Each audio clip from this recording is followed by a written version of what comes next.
It began quietly.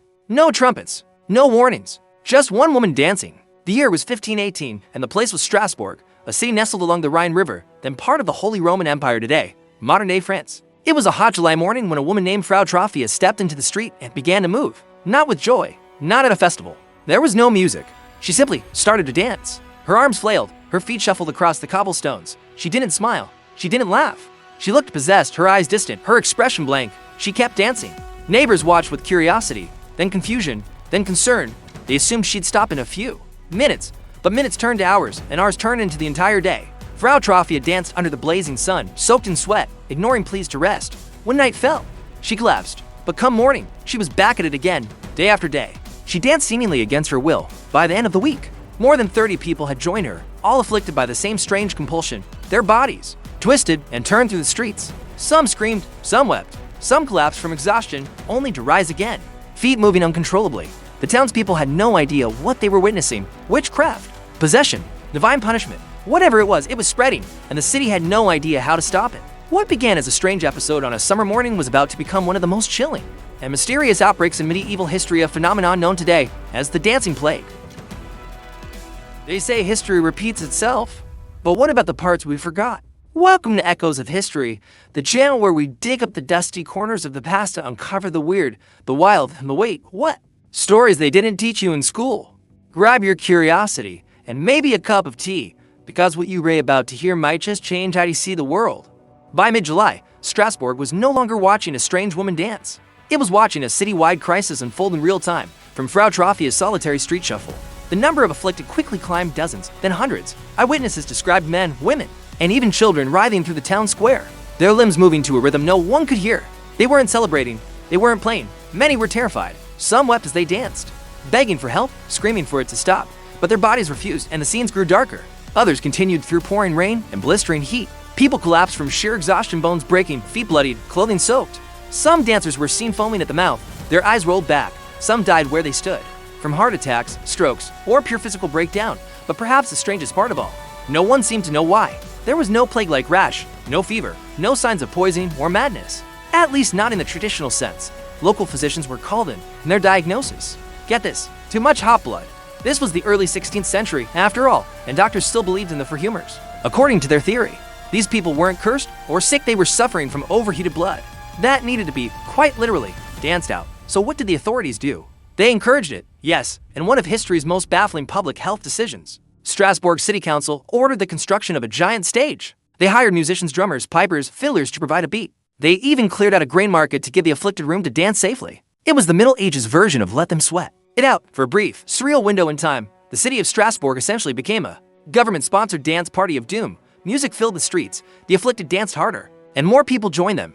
Because if there's one thing we've learned from history, it's this: you can't solve a mysterious medical crisis by adding a playlist. And soon, what began as chaos became tragedy on a massive scale. As the days dragged on, the dancing didn't stop. By late July, more than 400 people were now afflicted. That's not a typo, 400 bodies moving non-stop, many of them against their will, caught in some mysterious force that hijacked their muscles and shattered their minds. The music, still playing. The stage, still up. The city, still pretending this might somehow work. But now, people were dying. Reports from the time described 15 deaths per day, with some victims collapsing mid-step and never getting back up. They died in street, in doorways, in alleyways, wherever their legs finally gave out. Some foamed at the mouth before falling. Some danced until their feet literally split open. Some fell to the ground convulsing, their limbs still twitching rhythmically, as if the plague refused to let go even in their final moments. And yet, it kept spreading. It was like the plague moved through sight, suggestion, or fear itself, not through blood or breath, but through the mind. People who had never seen Frau Trophia suddenly found themselves unable to stop moving. And so, a dark question echoed across Strasbourg.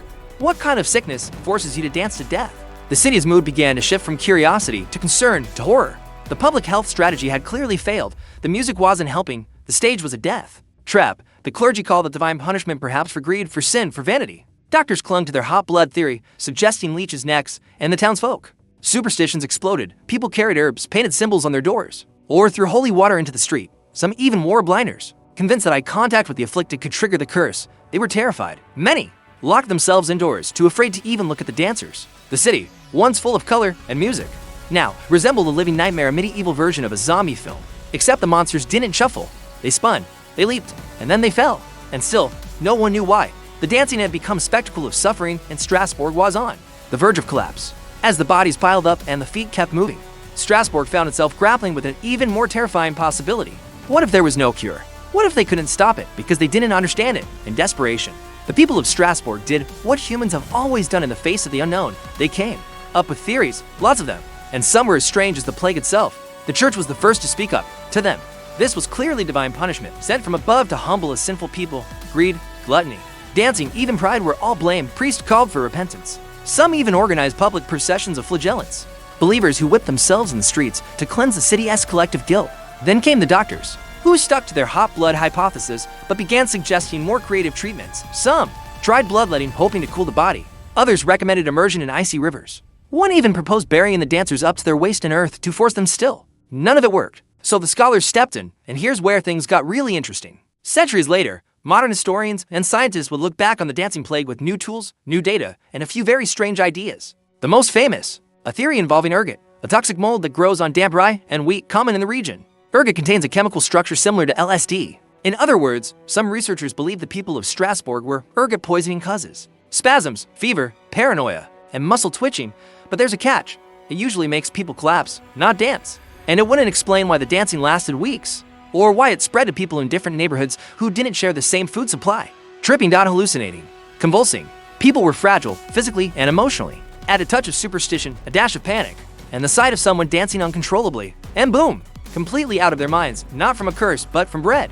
It's plausible. That's where a second theory emerged, one that's even more haunting. Mass psychogenic illness, in simple terms, mass hysteria. Modern psychologists believe the entire episode may have been a kind of mental chain reaction triggered by trauma, stress, and suggestion. In the early 1500s, Strasbourg had been through famine, disease, and war. Your brain says, me too, and suddenly, your feet won't stop. It's not magic, it's not mold, it's the mind under pressure, collapsing in the most unexpected way possible. And that might be the most frightening theory of all, because it means the real danger wasn't in the bread or the blood, but in ourselves. By late August, nearly 6 weeks after Frau Trophia's first steps, Strasbourg had become a city possessed. Over 400 people had danced, many to death. The musicians had been dismissed, the stage dismantled, but the dancing continued. The people were broken, the doctors were baffled, and the authorities, they were out of options. That's when the city turned once again to the church. But this time, not for scolding sermons or public penance. This time, they sought something deeper, a spiritual cure. Local religious leaders announced that the dancers were suffering not from sin or sickness, but from a curse cast by a Saint Vitus, the patron of dancers and epileptics. Legend had it that if you offended Saint Vitus, he could curse you with uncontrollable, writhing movements, even death by dance. And so, the plan was simple: appease the saint. The city organized a pilgrimage to a remote shrine dedicated to Saint Vitus in the nearby town of Saverne. The afflicted were gathered, placed in wagons, and transported in solemn procession. They wore red shoes, as tradition dictated, and carried small crosses and offerings. At the shrine, priests conducted special rituals of exorcism. The dancers were sprinkled with holy water. Prayers were chanted. Relics were touched to their skin. They were told that Vitus had forgiven them. For the first time in weeks, many of them were able to lie down and sleep real sleep, not collapse. And the dancing would now stop.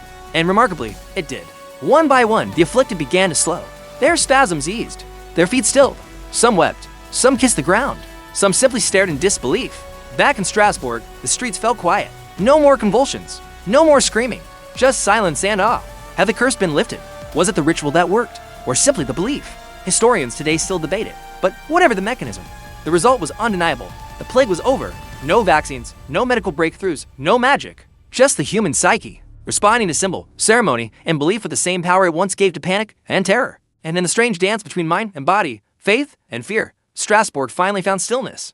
The dancing plague of 1518 faded as mysteriously as it began. No memorials were built. No public ceremonies were held. No official records explain exactly what had happened. The dancers returned to their homes, those who survived. Anyway, and Strasbourg quietly moved on, but history didn't forget. For centuries, the event was whispered about in the margins of medieval chronicles, a strange footnote in Europe's long saga of plague, war, and religious fear. It wasn't until modern historians dug deeper that the story resurfaced. And what they found was more than just a bizarre episode. It was a mirror, reflecting the strange, often fragile machinery of the human mind.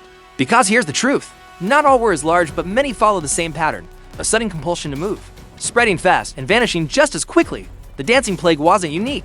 There were other outbreaks, before and after, in Germany and the Netherlands, even in Switzerland.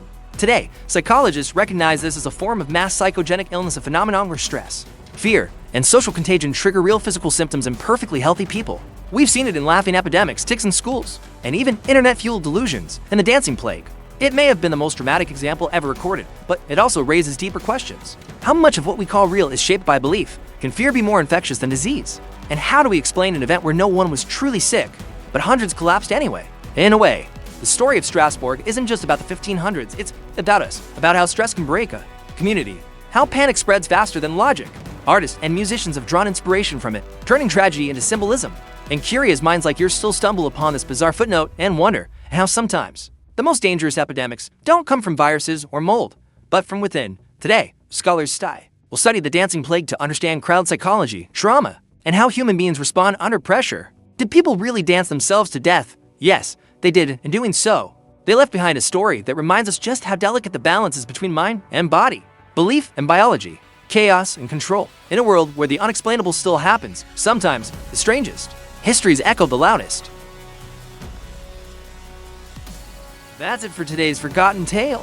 If this story made you raise an eyebrow, or don't forget to like, subscribe, and ring that dusty little bell so you never miss another echo from the past. Drop it in the comments. We're always listening for new echoes. Got a weird bit of history you think we should cover? Until next time, keep your curiosity loud and your history weird. That's it.